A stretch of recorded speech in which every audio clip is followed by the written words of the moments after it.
महाशिवरात्रि के दिन लोग व्रत रखते हैं और विधि विधान भगवान शिव की पूजा करते हैं।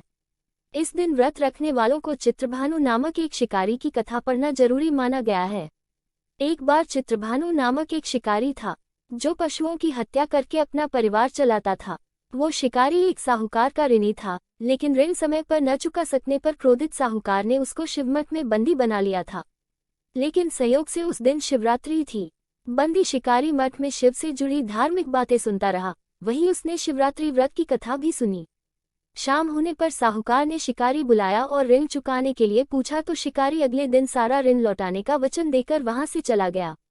शिकारी जंगल में शिकार के लिए निकला, लेकिन दिन भर बंदी रहने के कारण वो भूख प्यास से व्याकुल हो उठा। सूर्यास्त होने पर वह एक जलाशय के पास गया, जहां एक घाट के किनारे एक पेड़ पर थोड़ा सा जल पीने के लिए लेकर चढ़ गया। उसे पूरी उम्मीद थी कि कोई न कोई जानवर इस जलाशय पर अपनी प्यास बुझाने के लिए जरूर आएगा। जहां वो शिकारी आराम कर रहा था वो पेड़ बेलपत्र का था और उसी पेड़ के नीचे शिवलिंग भी था, जो सूखे बेलपत्रों से ढके होने के कारण दिखाई नहीं दे रहा था। भूख और प्यास से थका वो उसी मचान पर बैठ गया। मचान बनाते समय उसने जो टहनियां तोड़ी वे संयोग से शिवलिंग पर जा गिरी। इस प्रकार दिनभर भूखे प्यासे शिकारी का व्रत भी हो गया और शिवलिंग पर बेलपत्र भी चढ़ गए। एक पहर रात्रि बीत जाने पर एक गर्भिणी मृगी तालाब पर पानी पीने के लिए आई। शिकारी ने धनुष पर तीर चढ़ाकर जैसे ही प्रत्यंचा खींची, उसके हाथ के धक्के से कुछ पत्ते और जल की कुछ बूंदें शिवलिंग पर जा गिरी और अनजाने में ही शिकारी की पहले प्रहर की पूजा भी संपन्न हो गई। मृगी बोली, मैं गर्भिणी हूँ, शीघ्र ही प्रसव करूंगी। तुम एक साथ दो जीवों की हत्या करोगे, जो ठीक नहीं है। मैं बच्चे को जन्म देकर शीघ्र ही तुम्हारे पास वापस आ जाऊंगी, तब मुझे मार लेना। शिकारी ने प्रत्यंचा ढीली कर दी और मृगी जंगली झाड़ियों में लुप्त हो गई। कुछ ही देर बाद एक और मृगी उधर से निकली। शिकारी ने फिर धनुष पर बाण चढ़ाया। कुछ बेलपत्र फिर से उससे अनजाने में ही नीचे शिवलिंग पर जा गिरे। इस तरह से उसकी दूसरे प्रहर की पूजा भी हो गई। तब उसे देख मृगी ने विनम्रतापूर्वक निवेदन किया कि मैं थोड़ी देर पहले ऋतु से निवृत्त हुई हूँ, कामातुर विरहिणी हूँ, अपने प्रिय की खोज में भटक रही हूँ। मैं अपने पति से मिलकर शीघ्र ही तुम्हारे आ जाऊंगी। शिकारी ने उसे भी जाने दिया। 2 बार शिकार को खोकर वो परेशान हो गया। रात्रि का आखिरी पहर बीत रहा था, तभी एक अन्य मृगी अपने बच्चों के साथ उधर से निकली। शिकारी धनुष पर तीर चढ़ाकर छोड़ने ही वाला था कि मृगी बोली, मैं इन बच्चों को इनके पिता को देकर तुम्हारे पास तुरंत लौट आऊंगी। इस समय मुझे मत मारो।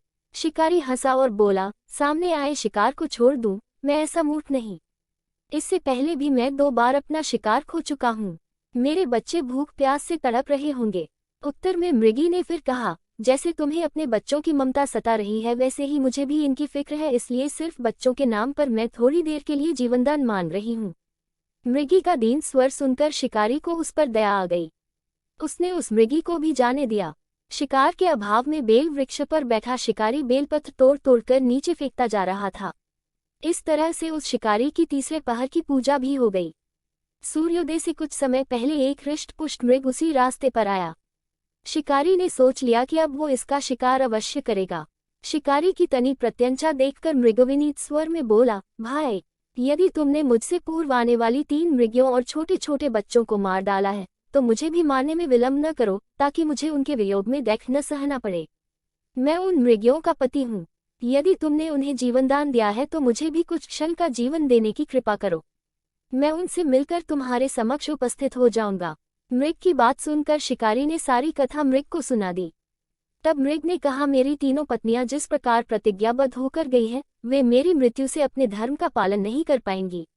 जैसे तुमने उन्हें विश्वासपात्र मानकर छोड़ा है, वैसे ही मुझे भी जाने दो। मैं उन सबके साथ शीघ्र ही यहाँ उपस्थित होता हूँ। उपवास, रात्रि जागरण तथा शिवलिंग पर बेलपत्र चढ़ने से शिकारी का हिंसक हृदय अब निर्मल हो गया था। उसमें भगवत शक्ति का वास हो गया था। उसके हाथ से धनुष का बाण छूट गया और उसने मृग को जाने दिया। थोड़ी ही देर बाद वह मृग सपरिवार शिकारी के समक्ष उपस्थित हो गया, किंतु जंगली पशुओं की ऐसी सत्यता, सात्विकता और सामूहिक प्रेम भावना देखकर शिकारी को अपने पर ग्लानि हुई। उसके नेत्रों से आंसुओं की झड़ी लग गई। उस मृग परिवार को न मारकर शिकारी ने अपने कठोर हृदय को जीव हिंसा से सदा के लिए हटा दिया। देवलोक से समस्त देव समाज भी इस घटना को देख रहे थे। उसके ऐसा करने पर शंकर जी ने प्रसन्न होकर तत्काल उसे अपने दिव्य स्वरूप में दर्शन दिए और उसे सुख समृद्धि का वरदान देकर गुह नाम प्रदान किया। यही वह गौ था जिसके साथ भगवान श्री राम ने मित्रता की थी। इस प्रकार महाशिवरात्रि पूजन पौराणिक व्रत कथा समाप्त हुई।